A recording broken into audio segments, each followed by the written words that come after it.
ایک بار نبی کریم صلی اللہ علیہ وسلم لوگوں میں بیٹھے ہوئے ان سے باتیں کر رہے تھے۔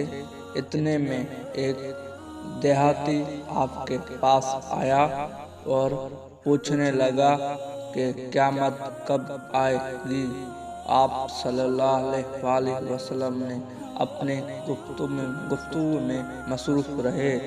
بعض لوگوں جو مجلس میں تھے کہنے لگے، آپ صلی اللہ علیہ وسلم نے دیہاتی کی بات سنی لیکن پسند نہیں کی، اور بعض کہنے لگے کہ نہیں بلکہ آپ نے اس کی بات سنی ہی نہیں۔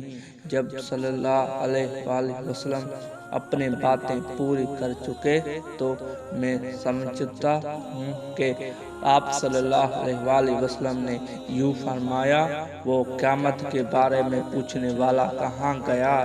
اس دیہاتی نے کہا، یا رسول اللہ، میں موجود ہوں۔ آپ صلی اللہ علیہ وسلم نے فرمایا کہ جب امانتیں ایماندار دنیا سے اٹھ جائیں تو قیامت قائم ہونے کا انتظار کر۔ اور اس نے کہا، ایماندار اٹھنے کا کیا مطلب ہے؟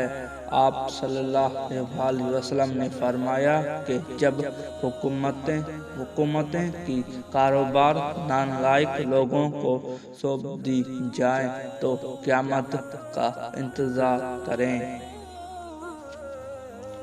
نبی کریم صلی اللہ علیہ وسلم نے فرمایا، درختوں میں ایک درخت ایسا ہے کہ اس کے پتے نہیں جھڑتے، اور مسلمانوں کی مثال اس درخت کی جیسی ہے۔ بتاؤ وہ کون سا درخت ہے؟ یہ سن کر لوگوں کا خیال جنگل کے درختوں کی طرف دوڑا۔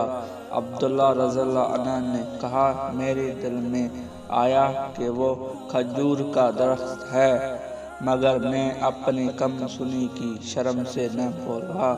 آخر صحابہ نے نبی کریم صلی اللہ علیہ وسلم میں سے پوچھا کہ وہ کون سا درخت ہے؟